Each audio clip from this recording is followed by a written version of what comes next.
ناظرین، یجوج مجوج کا ذکر الہامی کتابوں میں اس طرح موجود ہے کہ اس خونخوار مخلوق کو حضرت ذوالقرنین نے دیوار تعمیر کر کے انسانی دنیا کی دوسری جانب قید کر دیا تھا، لیکن قیامت سے پہلے یجوج مجوج اس دیوار میں شگاف کرنے میں کامیاب ہو جائے گی اور جہاں سے گزرے گی انسانی بستیوں کو تاراج کر کے صفحہ ہستی سے مٹا دے گی۔ ویڈیو میں آگے بڑھنے سے قبل جن دوستوں نے ابھی تک ہمارے اس چینل ٹیوب اردو کو سبسکرائب نہیں کیا ہے، ان سے گزارش ہے کہ ٹیوب اردو کو سبسکرائب کریں اور ساتھ میں موجود گھنٹی کے نشان کو بھی دبا دیں۔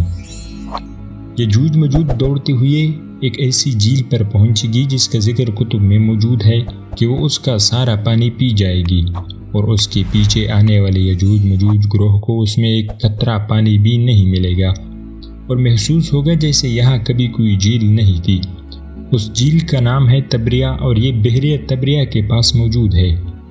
جھیل تبریہ دراصل اسرائیلی کے شہر تبریہ میں واقع ہے۔ یہ اسرائیل میں سب سے بڑے میٹھے پانی کی جھیل ہے، جو 21 کلومیٹر لمبی، 13 کلومیٹر چوڑی اور 43 میٹر گہری ہے۔ آج اسرائیل جس جھیل کو اپنے لیے سب سے معتبر سمجھ رہا ہے، وہی یجوج مجوج کی منزل مقصود ہوگی، جس کا ذکر قرآن مجید نے 1400 سال پہلے فرما دیا تھا۔ یجوج مجوج دراصل کون ہیں اور یہ کہاں رہتے ہیں؟ مولانا حافظ الرحمن نے اپنی کتاب قصص القرآن میں اس قوم کے بارے حکایات کو مجتمع کیا ہے، جبکہ قرآن مجید کی سورہ کہف میں اس کا ذکر واضح موجود ہے۔ جیسا کہ قرآن مجید میں اللہ تعالیٰ نے فرمایا ہے، یہاں تک کہ جب وہ دو پہاڑوں کے درمیان پہنچے تو انہیں ان پہاڑوں سے پہلے کچھ لوگ ملے جن کے بارے میں ایسا لگتا تھا کہ وہ کوئی بات نہیں سمجھتے۔ مفسرین و محققین نے لکھا ہے کہ حضرت ذوالقرنین سفر کرتے وقت وہاں جا پہنچے جہاں جو ارمینیا اور آذربائیجان کے نزدیک واقع ہیں۔ وہاں دو پہاڑوں کے درمیان سے ایک قوم نکلتی تھی، قید کلیان تباہ کرتی، ترکوں کو بے دردی سے قتل کر ڈالتی اور غلام بنا کر لے جاتی تھی۔ وہاں کے لوگوں نے حضرت ذوالقرنین سے درخواست کی کہ ہم آپ کو کچھ رقم جمع کر دیں تاکہ آپ ہمارے اور ان کے درمیان کوئی رکاوٹ بنا دے۔ یہ یجوج مجوج تھے۔ قرآن مجید میں اس کا ذکر یوں آتا ہے، انہوں نے کہا، اے ذوالقرنین، یجوج اور مجوج اس زمین میں فساد پھیلانے والے لوگ ہیں، تو کیا ہم آپ کو کچھ مال کی پیشکش کر سکتے ہیں جس کے بدلے آپ ہمارے اور ان کے درمیان کوئی دیوار بنا دیں؟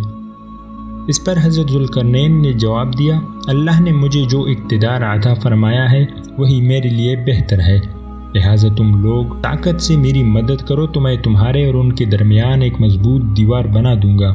پس حضرت ذوالقرنین نے لوہے کے بڑے بڑے ٹکڑے دونوں پہاڑوں کے درمیان کھڑے کیے اور لوگوں سے کہا ان کو دہکاؤ۔ جب وہ لال انگار ہوئے تو اس پر پگھلا ہوا تانبا ڈالا گیا تاکہ لوہے کے ٹکڑے مضبوطی سے آپس میں جڑ جائیں اور چکناہٹ کے سبب کوئی اس پر چڑھ نہ سکے۔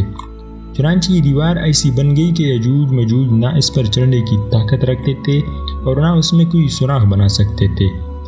بیان کیا جاتا ہے کہ اس کی لمبائی 50 میل، اونچائی 290 فٹ اور چوڑائی 10 فٹ ہے۔ دیوار کی تعمیر کے بعد حضرت ذوالقرنین نے کہا، یہ میرے رب کی رحمت ہے کہ اس نے ایسی دیوار بنانے کی توفیق دی۔ پھر میرے رب نے جس وقت کا وعدہ کیا ہے، جب وہ وقت آئے گا تو اس دیوار کو ڈھا کر زمین کے برابر کر دے گا، اور میرے رب کا وعدہ بالکل سچا ہے۔ کچھ مورخین دیوار چین کو یجوج مجوج کی دیوار قرار دیتے ہیں، جبکہ یہ مشرق میں واقع ہے۔ اس میں دروازے ہیں جو کئی مرتبہ ٹوٹ بھی چکی ہیں، جبکہ قرآن ذوالقرنین کی بنائی ہوئی دیوار کو شمال میں بتاتا ہے جو ایک ہی مرتبہ اللہ کے حکم سے گرے گی۔ محققین کے مطابق قرآن مجید کی گواہی سے ثابت ہوتا ہے حضرت ذوالقرنین نے جن دو پہاڑوں کے درمیان سفر کیا جو دو سمندروں یعنی بحر اسود اور کیپسن سی تک یہ سلسلہ پھیلا ہوا ہے، اس پہاڑی سلسلے میں ایک جگہ بہت ہی بلند ترین پہاڑ ہیں جن کے درمیان وہ واحد راستہ ہے جہاں سے آیا جایا جا سکتا ہے، مگر یہ راستہ مکمل برف سے ڈھکا ہوا ہے، اس کے اندر لوہا اور دھات موجود ہے۔ تاریخ کے مطابق یجوج مجوج حضرت نوح علیہ السلام کے بیٹے یافس کی اولاد میں سے ہیں جو خانہ بدوش اور وحشی قبائل پر مشتمل تھی۔ ان کی تعداد میں تیزی سے اضافہ ہوا۔ حضرت ذوالقرنین کے زمانے تک مختلف قبائل قوموں آبادیوں میں پھیل چکے تھے۔ یہ ضروری نہیں کہ یجوج مجوج کی تمام قومیں صدر ذوالقرنین کے پیچھے محصور ہوں، البتہ قبائل قتل و غارت گری کرنے والے اور وحشی تھے جنہیں حضرت ذوالقرنین کے ذریعے روک دیے گئے۔ روایت میں آتا ہے کہ تب سے اب تک یجوج مجوج اس کوشش میں لگے ہوئے ہیں کہ کس طرح دیوار کو گرا کر باقی دنیا سے جا ملے۔ یہ روز دیوار کو توڑتے ہیں، جب تھوڑا سا حصہ رہ جاتا ہے اور سورج غروب ہونے لگتا ہے تو ان کا سردار واپسی کا حکم دیتا ہے کہ باقی کا کام کل کریں گے، مگر اگلے روز دیوار کہیں زیادہ مضبوط ہو چکی ہوتی ہے۔ جب یجوج مجوج کے خروج کا وقت آن پہنچے گا تو وہ تمام دن دیوار میں سوراخ کریں گے اور ہر روز کی طرح ان کا سردار شام کو واپسی کا حکم دے گا اور کہے گا باقی کا کام کل کریں گے انشاءاللہ۔ اس سے پہلے کبھی انہوں نے یہ لفظ استعمال نہ کیے۔ ان الفاظ کی برکت سے دوسرے روز دیوار کو ویسا ہی پائیں گے جیسے چھوڑ کر گئے تھے۔ انتہائی پرجوش ہو کر دیوار گرا دیں گے اور زمین پر پھیلتے چلے جائیں گے، جہاں سے گزریں گے تباہی پلائیں گے، مخلوق خدا کو اپنے شر و فساد کا نشانہ بنائیں گے۔ ان کا پہلا گروہ جب بھاگتا ہوا جھیل تبریہ سے گزرے گا تو صحیح مسلم کے مطابق وہ سارا پانی پی جائیں گے۔ جب آخری گروہ وہاں پہنچے گا تو وہ کہیں گے کہ کبھی یہاں پانی ہوا کرتا تھا۔ بحر تبریہ اسرائیل میں تازہ پانی کی سب سے بڑی جھیل ہے۔ اس کا ذکر تورات و انجیل میں بھی آیا ہے۔ یہاں سے قتل و غارت کرتے ہوئے یجوج مجوج بیت المقدس تک پہنچیں گے اور اعلان کریں گے کہ زمین پر ہمارا قبضہ ہو چکا ہے، اب ہم آسمانوں پر بھی قبضہ کریں گے اور آسمان کی طرف تیر پھینکیں گے جو خون آلود واپس آئیں گے، کوئی ان کا مقابلہ نہ کر پائے گا۔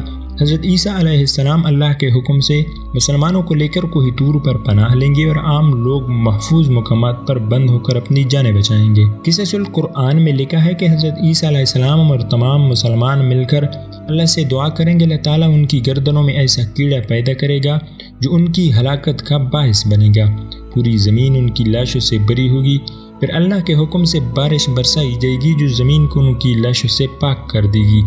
یجوج مجوج کے نکلنے کا وقت ظہور مہدی علیہ السلام پر خروج دجال کے بعد ہوگا، جبکہ حضرت عیسیٰ علیہ السلام نازل ہو کر دجال کو قتل کر چکے ہوں گے۔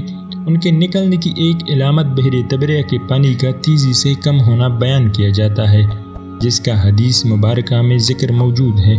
جن دوستوں کو ہماری آج کی یہ ویڈیو پسند آ گئی ان سے گزارش ہے کہ اس ویڈیو کو اپنے دوستوں کے ساتھ واٹس ایپ اور فیس بک پر شیئر کریں، ہمارے اس چینل کو سبسکرائب کریں اور ساتھ میں موجود گھنٹی کے نشان کو بھی دبا دیں تاکہ مزید ایسی انٹرسٹنگ ویڈیوز کی نوٹیفیکیشن آپ کو ملتی رہے۔